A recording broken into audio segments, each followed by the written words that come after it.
Part 4. The Final Hand, a Hank Sledge Mystery. Previously on the Flitchman fortune.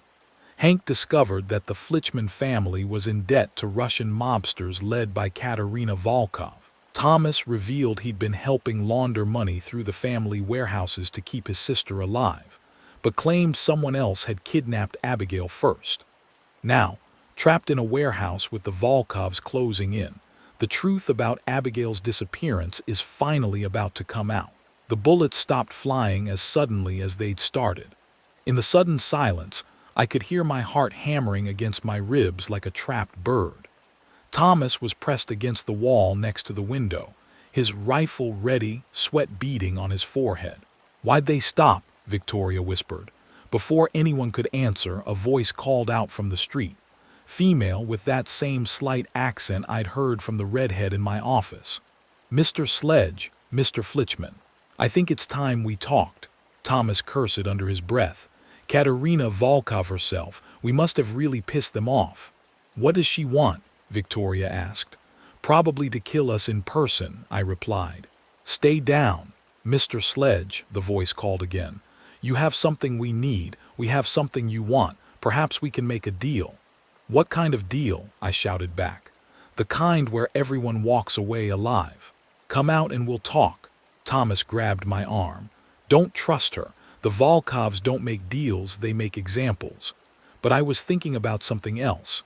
Something that had been nagging at me since this whole mess started. "Thomas, you said you don't think the Volkovs have Abigail. Who do you think does?" His face went grim. "Someone who's been playing all of us from the beginning. Someone who knew about our debts, knew about the mob connections, and decided to use the whole situation for their own gain. Just tell me." "Arthur. My father." The words hit me like a physical blow. "What?" "Think about it, Sledge. Father's the one who got us into debt in the first place. He's the one who's been making deals with criminals. And he's the one who benefits most if Abigail disappears." Victoria stared at her brother in horror. "Thomas, that's impossible. Father loves Abigail.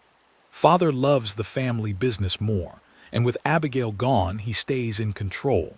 No more pressure to retire. No more watching his daughter make decisions he disagrees with." I felt pieces clicking into place like tumblers in a lock. He hired me to find her because it would look suspicious if he didn't, but he never expected me to get this close to the truth. "The meeting at the Velvet Room," Thomas continued. "I was supposed to be there to finalize the money laundering deal with Moretti. But when I got there, Ricardo was already dead, shot in the head execution style. Your father killed him, or had him killed. Moretti was getting greedy, demanding a bigger cut. Father couldn't afford to pay him and the Volkovs." The voice from the street called out again. "Your time is running out, Mr. Sledge. Come out now or we come in shooting." I looked at Thomas and Victoria. "If you're right about your father, then the Volkovs might not be our biggest problem." "What do you mean?" "I mean maybe Katerina Volkov wants to talk because she's figured out the same thing we have. Maybe she knows Arthur's been playing both sides." Thomas's eyes widened. "You think she wants to team up with us?" "Only one way to find out." I stood up, keeping my hands visible. "I'm coming out." I walked slowly toward the warehouse entrance, my gun holstered but ready. The street outside was full of black cars and hard men with harder eyes. In the center of it all stood Katerina Volkov, looking like a fashion model who decided to take up armed robbery as a hobby. "Mr. Sledge, so good to see you again. Wish I could say the same, sweetheart. What's this about?" "It's about Arthur Flitchman playing my organization for fools, and it's about you helping me prove it." "I'm listening." "Your employer has been very clever. He borrows money from us, then arranges for his daughter to disappear so he can claim he can't pay because he's being extorted. Meanwhile, he uses his son to launder money through Mediterranean imports, skimming off the top to build his own war chest." "Where's Abigail?" Katerina smiled, and it was like watching ice form on water. "That's what we're going to find out, together." "And why would I trust you?" "Because, Mr. Sledge, right now I'm the only thing standing between you and a very unpleasant death. My men are getting impatient." I looked around at the armed thugs surrounding us. She had a point. "What do you want from me?" Arthur Flitchman is expecting to meet with my representative tonight to finalize our arrangement. Instead, he's going to meet with you, and you're going to get him to tell us where his daughter is. And if he doesn't, then we'll have to become creative in our questioning methods. It wasn't much of a choice, but it was the only one I had. All right, sweetheart, but if this is a trap, you'll be the first one I shoot. Mr. Sledge, if this is a trap, shooting me will be the least of your problems. The meeting was set for midnight at the Flitchman mansion. Arthur had been told that Katerina herself was coming to finalize the terms of their agreement. Instead, he'd find me, backed up by enough Russian firepower to level a city block. Thomas and Victoria rode with me in Katerina's car, both of them looking like they were heading to their own execution. Maybe they were. I still can't believe Father would do this, Victoria said for the 10th time. Believe it, Thomas replied bitterly. He's been putting the business ahead of everything else our entire lives. Why would Abigail be any different? Because she's his daughter. So are you. When's the last time he put your interests ahead of the company's? Victoria fell silent, and I could see her thinking back through years of disappointment and neglect. The Flitchman mansion looked different at midnight. The shadows were deeper, the windows darker, and the whole place felt like it was holding its breath. Arthur met us at the door himself, dressed in an expensive suit that couldn't hide the fact that he looked like he'd aged 10 years in the past week. Mr. Sledge, what are you doing here? Where's Miss Volkov? Change of plans, Arthur, we need to talk. I pushed past him into the foyer, followed by Thomas and Victoria. Arthur's face went pale when he saw his children. Thomas. Victoria, what's going on? The game's over, Dad, Thomas said quietly. We know what you did. I don't understand. Sure you do. I pulled out the contract I'd taken from the Velvet Room. Mediterranean imports, money laundering. Ricardo Moretti. Ring any bells? Arthur's composure cracked like a broken mirror. You don't understand the pressure I was under, the debts, the threats. So you decided to make your daughter disappear. I never hurt Abigail. I would never. Then where is she? Arthur sank into a chair, looking every one of his 60 years. She found out about the debts, about the Russians. She said she was going to the police. So you had her kidnapped. I had her protected. Arthur's voice rose to a shout. She was going to destroy everything. The business, the family name, everything I'd worked for. Victoria stepped forward, tears streaming down her face. Where is she, Father? Somewhere safe. Somewhere she can't cause any more damage. I grabbed Arthur by the lapels and hauled him to his feet. Where? The old factory, on the west side. She's been there since the night she disappeared. Thomas was already heading for the door. I know the place. Father bought it last year, was going to turn it into a warehouse.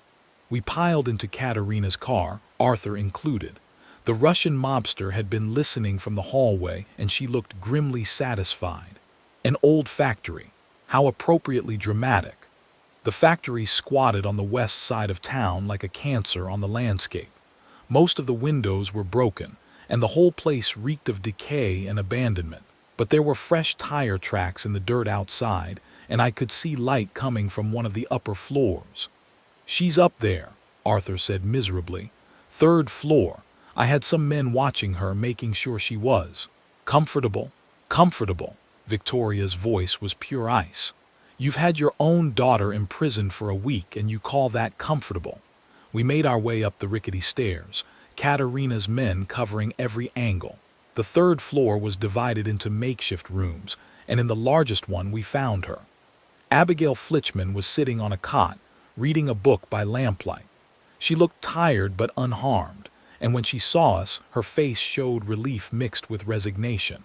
Hello, Father. I wondered when you'd finally bring the circus to me. Arthur couldn't meet her eyes. Abigail, you have to understand. I understand perfectly. She stood up, and I could see the steel in her spine that had made her grandfather choose her to run the company. You were willing to sacrifice everything, including your own daughter, to keep your mistakes from coming to light. The business was failing because of your pride and your poor decisions. I could have fixed it. I could have saved us all. By going to the police, by destroying the family name, by telling the truth, by taking responsibility. Abigail looked around at all of us. But I suppose that was too much to ask. Katerina stepped forward. Miss Flitchman, this is all very touching, but we have business to conclude with your father. What kind of business? The kind that involves $2 million he borrowed from my organization. Abigail's eyes widened, then narrowed as she looked at her father. 2 million? Jesus, father, what were you thinking? I was thinking about preserving what my father built. You were thinking about preserving your own ego. Abigail turned to Katerina. Miss Volkov, isn't it? I've heard of your organization. All bad things, I'm sure. Actually, I've heard you're ruthless but fair. Is that accurate? Katerina smiled. I like to think so. Then perhaps we can make a deal. For the next hour, I watched Abigail Flitchman do what she'd been trained to do since childhood: negotiate. She offered to restructure the debt, to provide collateral, to set up a payment plan that would satisfy the Russians while keeping the family business intact. Arthur sat in a corner, looking like a broken man, while his daughter cleaned up the mess he'd made with the same cool efficiency she probably brought to board meetings. In the end, it was Thomas who provided the solution. The warehouses, he said suddenly.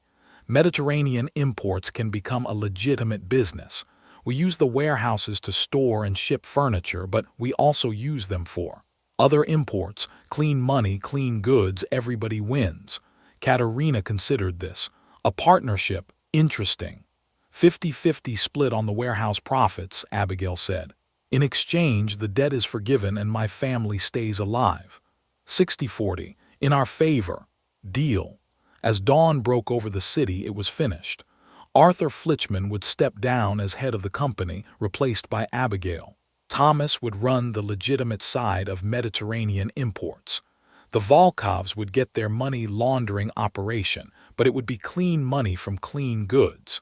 And me. I got my fee plus a bonus from Katerina Volkov for services rendered. But there was one more thing I needed to know. Abigail, I said as we prepared to leave the factory. That first night you disappeared. You really went to meet Riccardo Moretti? She nodded. I'd figured out what father was doing. I thought I could negotiate directly with the mob, cut out the middleman. But Moretti was already dead when you got there. Shot through the head. I panicked, ran. That's when father's men grabbed me. And the torn piece of silk, the struggle. I fought them. Wouldn't you?